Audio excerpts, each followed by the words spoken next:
Buenos días, me llamo Russell Turner, soy estudiante de la Palabra de Dios. Estamos compartiendo un estudio en el libro de Apocalipsis, el último libro de la Biblia. En este estudio voy a dar un repaso del libro total, empezando con el capítulo 1 hasta el capítulo 22. De esta forma, usted puede tener un entendimiento de qué se trata el libro de Apocalipsis en una forma resumida. Entonces vamos a empezar en el capítulo 1 con el versículo 3, donde habla de la bendición que la persona recibe al leer este libro. Dice así la palabra de Dios: Bienaventurado el que lee y los que oyen las palabras de esta profecía y guardan las cosas en ella escritas, porque el tiempo está cerca. Este versículo promete una bendición a la persona que lee el libro de Apocalipsis, que oye lo que este libro enseña y que obedece los mandamientos que Dios nos da a través de la escritura en este libro. ¿Por qué? Porque el tiempo del fin está cerca, el tiempo de la venida del Señor Jesucristo está cerca. Por eso uno no está perdiendo el tiempo al leer el libro de Apocalipsis. Es importante leer este libro. Siempre en capítulo 1, versículo 19, encontramos el versículo clave de todo el libro. Este versículo 19 dice: escribe las cosas que has visto y las cosas que son y las que han de ser después de estas. Hay tres divisiones en este versículo: pasado, presente, futuro. Primero, la parte pasada. Dice: escribe las cosas que has visto. Juan recibe órdenes del Señor de escribir lo que él acaba de ver, que corresponde al capítulo 1 de Apocalipsis. Después recibe órdenes de escribir las cosas que son en el momento presente, que corresponde a capítulos 2 y 3, las 7 cartas a las iglesias en Asia Menor. Luego, también Juan debe escribir las cosas que serán o que han de ser después de estas, de las cosas presentes. Entonces está hablando de las cosas futuras, las cosas proféticas, los eventos proféticos. Y esto cubre del capítulo 4 de Apocalipsis hasta el final del libro, hasta capítulo 22. Así tenemos las tres divisiones del libro de Apocalipsis: las cosas que has visto o pasado, capítulo 1. Las cosas que son, presente, capítulos 2 y 3, la edad de la iglesia. Y después las cosas que serán, eventos futuros, empezando con capítulo 4 hasta 22. También el capítulo 1 en su totalidad nos da un resumen, una visión de la persona del Señor Jesucristo en su gloria. Él es el Rey de Reyes y Señor de Señores. Dice la palabra de Dios en versículo 8: yo soy el Alfa y la Omega, principio y fin, dice el Señor, el que es y que era y que ha de venir, dice el Todopoderoso. Este libro es la revelación del Señor Jesucristo. Es el último libro de la palabra de Dios y es inspirado por el Espíritu Santo. Bueno, cuando vamos a capítulos 2 y 3, nosotros encontramos 7 mensajes o 7 cartas dirigidas a las iglesias en Asia Menor. Estas iglesias representan toda la edad de la iglesia, desde el principio en Pentecostés hasta el fin, el rapto. Esto se llama la edad de la iglesia. Empezó en Pentecostés, cuando vino el Espíritu Santo del cielo para morar en la vida de cada creyente, cada persona que recibe a Cristo como su Salvador. Y continuará esta edad de la iglesia hasta el rapto, cuando Cristo regresa del cielo para resucitar a los muertos en Cristo. Y luego nosotros que vivimos, que hemos aceptado a Cristo, también seremos arrebatados juntamente con los resucitados a la presencia del Señor. Capítulos 2 y 3 hablan de 7 iglesias: Éfeso, Esmirna, Pérgamo, Tiatira, Sardis, Filadelfia y Laodicea.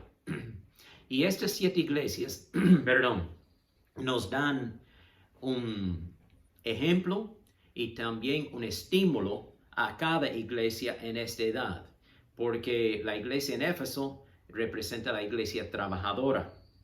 Después la iglesia en Esmirna representa la iglesia perseguida. Sufrió mucha persecución durante su tiempo. La iglesia en Pérgamo habla de una iglesia engañada porque había permitido la entrada, la infiltración de falsa doctrina. Por eso hoy día las iglesias tienen que cuidarse de falsa doctrina. Todo lo que nosotros creemos y enseñamos debe de proceder de la palabra de Dios y nada más. Después Tiatira habla de la iglesia corrupta, porque ya se ha formado la iglesia estatal, la unión entre el Estado y la iglesia, y es una iglesia bastante corrompida. Sardis representa la iglesia muerta durante el tiempo de la Reforma, porque Sardis pues jactaba de tener muchas buenas obras, pero dice Jesús que en realidad es una iglesia muerta. Filadelfia habla de la iglesia fiel, la iglesia misionera, la iglesia que tiene visión para extender el evangelio a todo el mundo. Nosotros vivimos actualmente en el tiempo de la iglesia de Filadelfia, en esta edad de la iglesia. La Odisea representa la iglesia tibia y apóstata, apartada del Señor. Esta es la iglesia que se quedará durante el tiempo del rapto, porque es una iglesia falsa, no es una iglesia verdadera, es una iglesia apóstata, y esta iglesia entrará al tiempo de la tribulación. Pues Apocalipsis 2 y 3 habla de las 7 cartas a las iglesias. Ya hemos estudiado esta parte y continuamos ahora en capítulos 4 y 5. Juan el apóstol es transportado en tipo de visión a una escena en el cielo. Él sale de la tierra, va al cielo, porque dice 4:1, sube acá, Juan, y te mostraré las cosas que sucederán después de estas. Y él dice que él vio un trono establecido en el cielo, y en el trono Dios Todopoderoso sentado.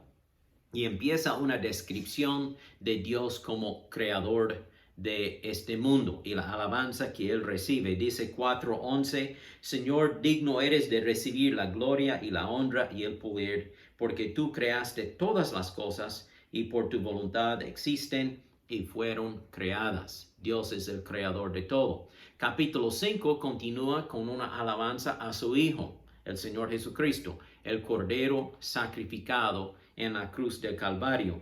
Dice en capítulo 5, versículo 12, el Cordero que fue inmolado o sacrificado es digno de tomar el poder, las riquezas, la sabiduría, la fortaleza, la honra, la gloria y la alabanza. En estos 2 capítulos, Dios es honrado y glorificado en el cielo, primero como creador en capítulo 4 y luego como redentor en capítulo 5.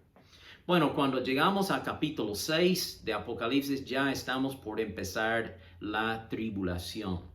Y en estos capítulos, pues de capítulo 6 hasta el 19, o sea, la mayor parte del libro, se trata con una descripción de lo que pasará en la tierra durante los 7 años de tribulación. Capítulo 6 entonces habla de los 7 sellos en un rollo que fueron desatados uno por uno, que es una serie de juicios de la mano de Dios. Y este tiempo cubre la primera mitad de la tribulación. La tribulación en total tiene 7 años, pero se divide en 2 partes, 3 años y medio y 3 años y medio. Nosotros lo llamamos la primera mitad y la segunda o la última mitad de la tribulación, pues los sellos serán revelados y echados sobre la tierra en forma de castigo y juicio durante la primera mitad de la tribulación. También en capítulo 7 vemos los 144,000 testigos de Dios durante la tribulación, sellados con una marca en su frente por Dios.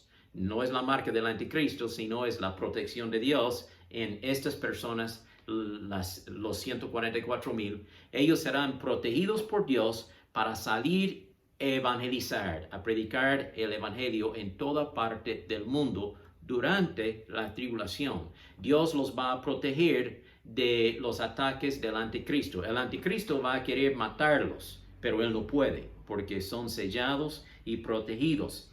Después, en capítulo 8 y 9, vemos las trompetas, los anuncios de 7 trompetas. Esta es la segunda serie de juicios que también vendrán durante la primera mitad y quizá hasta en la segunda mitad de la tribulación. Llegamos entonces al final de capítulo 9 y luego al entrar a capítulo 10 y 11 encontramos un paréntesis, un interludio, porque capítulos 10 y 11 nos da unos detalles que tienen que ver con la primera mitad y más bien con el punto medio en la tribulación. Ya ha concluido los primeros 3 años y medio y estamos aquí justamente en el punto medio de la tribulación, y Apocalipsis 10 habla de un ángel fuerte que viene con un librito o un rollo abierto. Después en capítulo 11 habla de los 2 testigos que vendrán a Jerusalén durante la primera mitad de la tribulación y van a predicar. El anticristo no los puede matar tampoco. Ellos están protegidos o son protegidos por Dios y pueden hacer milagros como cambiar el agua en sangre y como llamar fuego del cielo. Por eso nosotros creemos que quizá podrían ser Moisés y Elías, porque proféticamente dice el Antiguo Testamento que Elías vendría para cambiar el corazón del pueblo de Israel, para que ellos reciban al Mesías cuando Él viene del cielo, el Señor Jesucristo. Y esto se encuentra en capítulo 11. Después, en capítulos 12 al 19 de Apocalipsis, ya vemos la última mitad, la segunda mitad de la tribulación. En capítulo 12, y también esta última mitad se llama la gran tribulación, porque es peor que la primera mitad. La primera mitad será durante el tiempo cuando el anticristo está recogiendo su poder, su confederación de naciones, y luego a la mitad de la tribulación él cambia en parecer. Esta primera mitad él parece como un hombre de paz, de diplomacia, de querer dar paz a todo el mundo. Pero a la mitad de la tribulación, él revela su carácter verdadero, que él es un obrero de Satanás, y él quiebra el pacto que había hecho con Israel por 7 años. Y él se sienta allí en Jerusalén sobre un trono, y él dice, ahora yo soy Dios, y tiene que darme a mí su alabanza, su adoración, su lealtad. Tiene que recibir la marca mía en su mano o en su frente si quiere comprar o vender, si quiere hacer comercio, negocio, tiene que recibir esta marca, y si no, será eliminado. Él revela en esta segunda mitad de la tribulación lo que en realidad él es, el obrero de Satanás. Por eso se llama la gran tribulación. Dice la palabra de Dios, Mateo 24:15. Por tanto, cuando en el lugar santo, allá en Jerusalén, vean la abominación desoladora. Este es este acto del anticristo, cuando él quiebra el pacto con Israel, que había hecho por 7 años, pero apenas dura por 3 años y medio. Luego él quiebra el pacto y él dice, ya, ustedes no pueden tener su templo, no pueden tener su adoración. Yo soy Dios, tienen que adorarme a mí. Y eso se llama la abominación desoladora. Dice entonces, cuando en el lugar santo vean la abominación desoladora de la que habló Daniel el profeta, entonces los que están en Judea huyan a los montes, porque el anticristo va a empezar a perseguir a los judíos y también a los que son cristianos por medio de la predicación de los 144,000. Él va a perseguir a toda persona que está en contra de él, y va a querer matarlos, decapitarlos. Y para probar su lealtad al anticristo, la persona tendrá que recibir la marca de la bestia en la mano o en la frente. También Daniel habla de esto, Daniel 9:27. Durante una semana de años, 7 años, este príncipe, el anticristo, confirmará un pacto firmado con muchos, los judíos, pero a la mitad de la semana, el punto medio de la tribulación, suspenderá los sacrificios y las ofrendas. Después de muchas cosas repugnantes, vendrá el desolador, el anticristo, hasta que llegue el fin, o sea, al final de la tribulación, para concluir los 7 años. Y lo que está determinado sobre él que venga. Y esto será el juicio por la mano del Señor Jesucristo sobre el anticristo. Cristo va a venir, el Señor Jesucristo vendrá del cielo al final de la tribulación, y él va a tomar al anticristo y el falso profeta y echarlos al lago de fuego. Y esto será el fin de este gobernador malvado, empoderado por Satanás. Y luego Jesús va a establecer su reino por 1000 años. Ahora, hay algo interesante en este libro de Apocalipsis. Cuando habla de los gentiles o el anticristo, o sea, la gente no judía, se mide el tiempo como 42 meses. 42 meses, hablando de esta última mitad. Noten capítulo 11, versículo 2, dice así: pero el patio que está fuera del templo, déjalo aparte y no lo midas, porque ha sido entregado a los gentiles. Y ellos hollarán la ciudad santa, van a pisotear la ciudad santa, controlar la ciudad santa, que es Jerusalén, 42 meses. También en capítulo 13 y versículo 5, hablando de la bestia, dice así, o el anticristo: también se le dio boca que hablara grandes cosas y blasfemias, y se le dio autoridad para actuar 42 meses. Esto es igual a 3 años y medio, pero cuando habla de la gente no judía, o la gente en contra de Dios más bien, porque el anticristo quizá es judío, pero es gente contra Dios, pues habla con este término de tiempo, 42 meses. Ahora, cuando habla de los judíos o el pueblo de Dios, habla de 1260 días o 3 años y medio, tiempos y medio tiempo. Veamos un par de ejemplos también. Dice ahí en capítulo 11, versículo 3: y daré a mis 2 testigos, que obviamente son seguidores de Dios y son judíos, y dice: daré a mis 2 testigos que profeticen por 1260 días. Esto también es 3 años y medio, pero usa el término 1260 días, y ellos estarán profetizando, predicando durante la primera mitad de la tribulación, estos 2 testigos. Luego en capítulo 12, versículo 6, cuando habla de una mujer que el dragón quiere destruir a su hijo. Esta mujer representa a Israel, el hijo representa a Jesucristo, el dragón representa a Satanás. Y dice en capítulo 12, versículo 6, y la mujer huyó al desierto, donde tiene lugar preparado por Dios, para que allí la sustenten por 1260 días. De nuevo, se marca este tiempo que corresponde ahora a la última mitad de la tribulación, que Israel será protegida en el desierto del ataque del anticristo por 1260 días. También en versículo 14, aquí en capítulo 12, se le dieron a la mujer las 2 alas de la gran águila para que volase de delante de la serpiente, el anticristo, el dragón, al desierto, a su lugar, donde es sustentada por un tiempo, tiempos y la mitad de un tiempo. Entonces, un tiempo es 1 año. Luego dice tiempos, que sería 2 años más.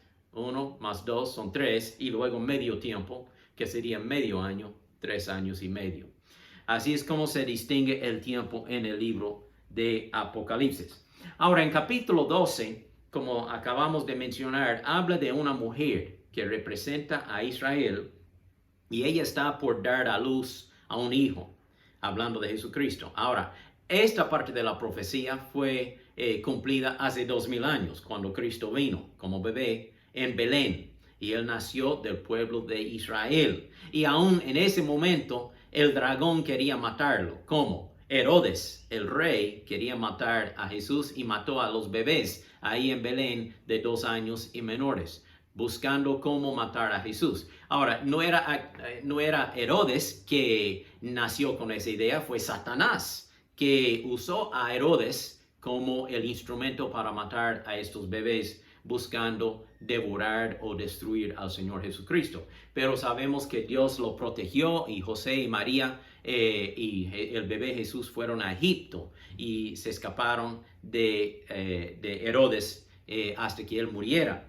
Pues tanto como esta mujer, así también el hijo es protegido por Dios. La mujer es llevada al desierto, probablemente la parte sur de Israel, que se llama Edom, que sería como Jordania en el día de hoy. Y en esa última mitad, quizá en esa área es donde Israel va a encontrar escondite y protección de la mano del anticristo en la última mitad de la tribulación. Bueno, llegamos al capítulo 13 y habla de dos bestias. Pues la bestia que hemos mencionado anteriormente es el anticristo, pero él tiene una mano derecha que se llama el falso profeta. Y estos dos van a gobernar al mundo y controlar el comercio y obligar a toda la gente a recibir la marca para comprar o vender. Dice ahí en versículo 16 de capítulo 13, y hacía que a todos, pequeños y grandes, ricos y pobres, libres y esclavos, se le pusiese una marca en la mano derecha o en la frente, y que ninguno pudiese comprar ni vender, sino que tuviese la marca o el nombre de la bestia o el número de su nombre. Y ese número es 666.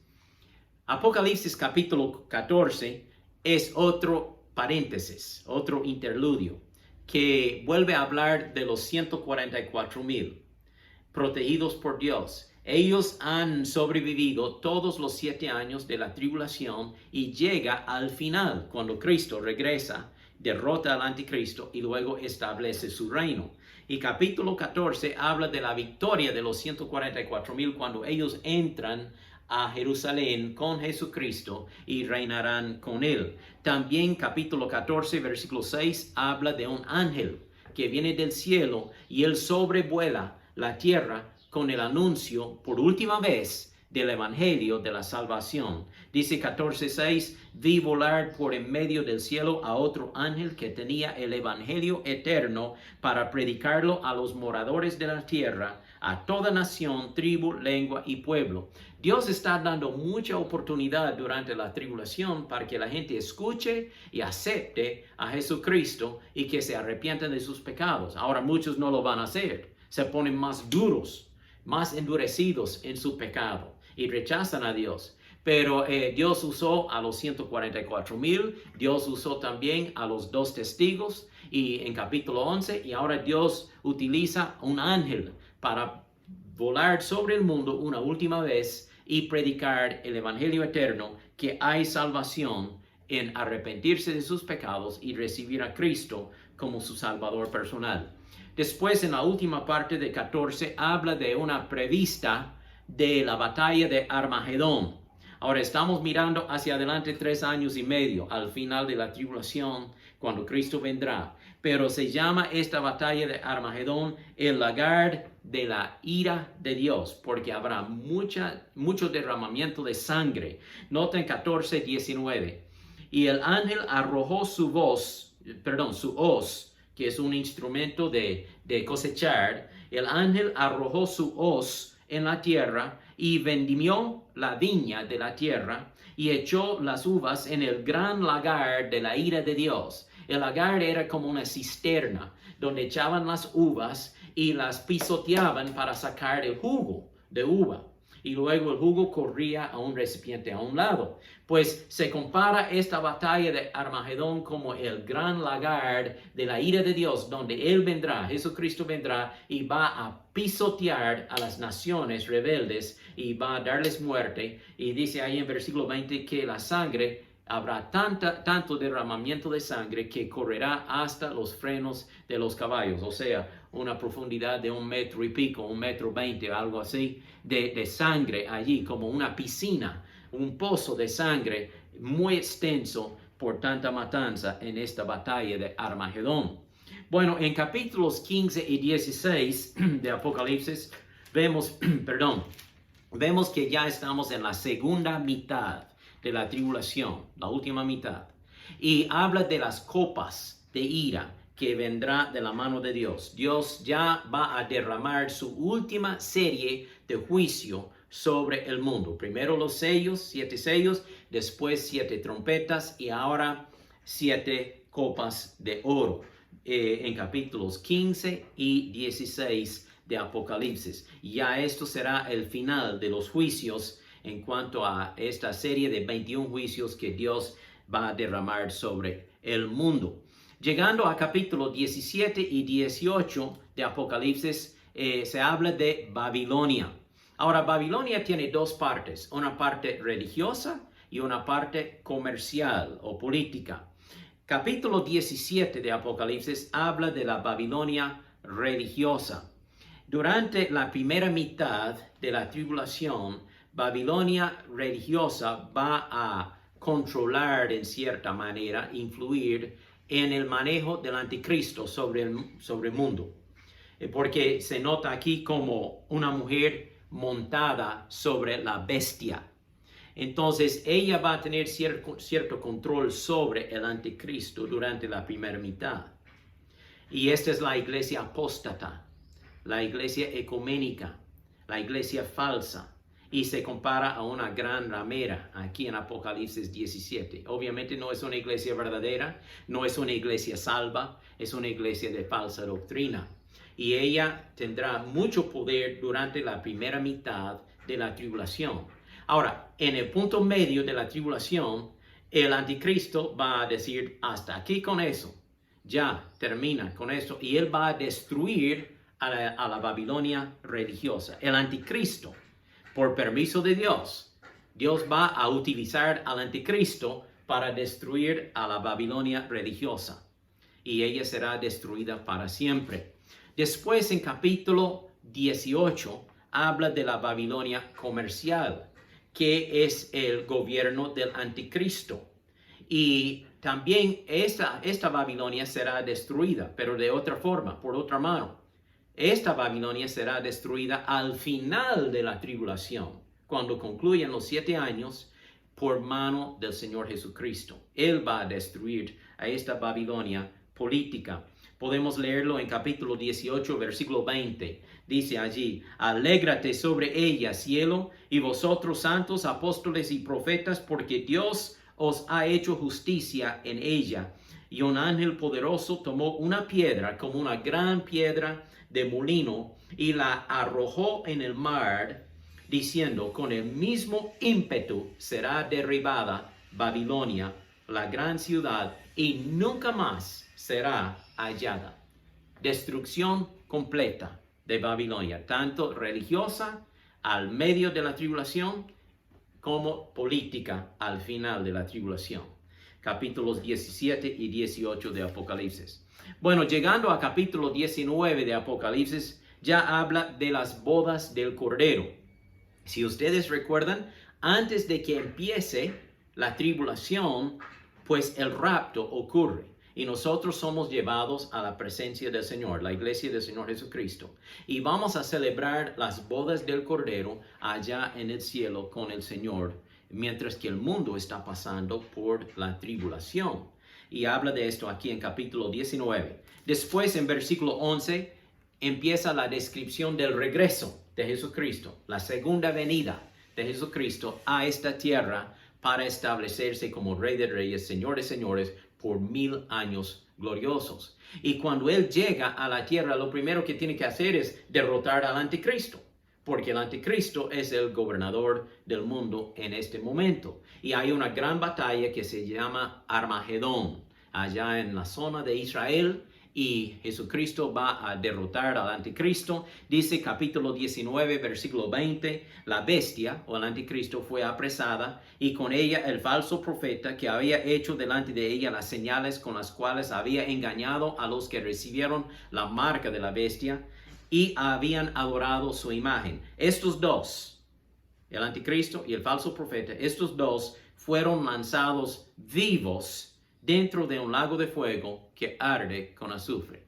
Sabe que los primeros habitantes del lago de fuego no es el diablo, es el anticristo y el falso profeta. Ahora el diablo más tarde será echado también al lago de fuego, pero todavía no está allí. Él más bien anda como un espíritu en el mundo hoy día, invisiblemente, pero ahí está haciendo sus cosas malvadas en toda parte del mundo, junto con sus demonios. Pero un día Cristo va a echar al diablo y los demonios también en el lago de fuego, donde ya habrá estado el anticristo y el falso profeta por 1000 años. Y leemos de esto en capítulo 20, más bien el próximo capítulo. Y el reino milenial del Señor Jesucristo va a durar por 1000 años. Milenial significa 1000. Y pues Cristo va a reinar desde Jerusalén en Israel sobre todo el mundo. Y habrá un tiempo de tranquilidad, de paz, porque el mismo Satanás es encadenado, amarrado y echado al abismo. El abismo no es el lago de fuego. Habla de lugares distintos de tormento, que es el infierno, el abismo y el lago de fuego. Y en otro estudio podemos explicar esto un poco más, pero durante 1000 años Satanás está en el abismo y después él será suelto por un poco de tiempo. También aquí en capítulo 20 habla de al final del 1000 años, Cristo va a soltar a Satanás para salir y tentar a las naciones terrenales en una última oportunidad de decidir si quieren aceptar a Cristo o si quieren seguir los engaños de Satanás. Y hay una última batalla que se llama Gog y Magog. Y pues de nuevo Cristo gana porque desciende fuego del cielo y los consume. Y en este momento es cuando Satanás es echado al lago de fuego, y también los muertos inconversos luego tienen que ser resucitados delante de Dios y ser juzgados en lo que se llama el gran trono blanco, el juicio del gran trono blanco. Esto se encuentra en la última parte del capítulo 20. Este es el juicio último. Ya no habrá más juicios después. Ya más bien aquí es donde termina el tiempo, la medida de tiempo, y empieza eternidad futura. Y en este último juicio, todo inconverso es levantado delante de Dios y recibe su sentencia para luego ser echado al lago de fuego. Capítulos 21 y 22 luego habla de un nuevo cielo y una nueva tierra. Yo leo los primeros versículos en 21. Vi un nuevo cielo y una nueva tierra, porque el primer cielo y la primera tierra pasaron, y el mar ya no existía más. Y yo, Juan, vi la santa ciudad, la nueva Jerusalén, descender del cielo de Dios, dispuesta como una esposa ataviada para su marido. Y oí una voz, una gran voz del cielo que decía: He aquí el tabernáculo de Dios con los hombres, y él morará con ellos, y ellos serán su pueblo, y Dios mismo estará con ellos como su Dios. En este momento, cuando Dios hace el nuevo cielo y la nueva tierra, luego la nueva Jerusalén va a descender del cielo y va a tomar posición aquí sobre esta tierra. Nosotros en alguna forma vamos a tener acceso tanto a la tierra como al cielo, y vamos a morar con Dios para siempre. Capítulos 21 y 22 nos da una descripción de toda la bendición, la gloria, la nueva vida que vamos a disfrutar en el cielo. Oiga bien, el cielo no será un lugar aburrido. No, Señor, no vamos a estar sentados en una nube tocando la arpa por toda la eternidad. No, vamos a estar ocupados en servicio a nuestro gran Dios y Salvador Jesucristo, tanto aquí en la tierra como en la zona del cielo también. Y quién sabe del resto del universo. Esto es un misterio todavía que solo Dios nos puede revelar en tiempos que vienen. En este capítulo 2 en este capítulo 22, de Apocalipsis, vemos tres últimas cosas. Primero, la última invitación de la Biblia. Apocalipsis 22, 17. Oiga la invitación. El Espíritu, hablando del Espíritu Santo, el Espíritu y la esposa, que es la iglesia, dicen: ven, ven. que todos los que oyen esto digan, ven. Todos los que tengan sed, vengan. Todo aquel que quiera, beba gratuitamente del agua de la vida. Jesús en Juan declara que Él es el agua viva. Él tiene el agua de la vida, que representa la salvación. Y esta última invitación está extendida a toda persona. Aquí está salvación. Recíbala. Es gratuita. No tiene que comprarla, no tiene que ganarla, no tiene que hacer algún gran sacrificio. No, es por fe en el Señor Jesucristo que usted puede tener esta gran salvación. La última invitación, también la última promesa en la Biblia, se halla aquí en Apocalipsis 22, 20. Aquel que es el testigo fiel de todas las cosas dice, sí, yo vengo pronto. Hablando de Jesucristo, Él hace la promesa, yo voy a regresar pronto. Y luego Juan dice, amén, ven, Señor Jesucristo. Quiero que venga. Ojalá que esto sea el deseo suyo. Y es en la mía, en la esperanza mía, de que Cristo venga lo más pronto posible. Yo quiero verlo porque yo sé que Él es mi Salvador. Después, la última oración de la Biblia se encuentra en 22-21. Que la gracia del Señor Jesús sea con el pueblo santo de Dios. Y también yo hago esta oración para usted. Que la gracia de Dios lo cuide y lo guíe cada día en su vida terrenal hasta que Cristo venga. Y al oyente inconverso, permita que la gracia de Dios penetre a su vida, reciba a Cristo como su Salvador y tendrá vida eterna. Que Dios le bendiga. Padre, gracias por este repaso que hemos dado a todo el libro de Apocalipsis y pido que sea útil tanto para la enseñanza a los creyentes como para atraer a la persona sin Cristo para que reciba el regalo de la salvación. En el nombre de Jesús. Amén. Hasta el próximo estudio.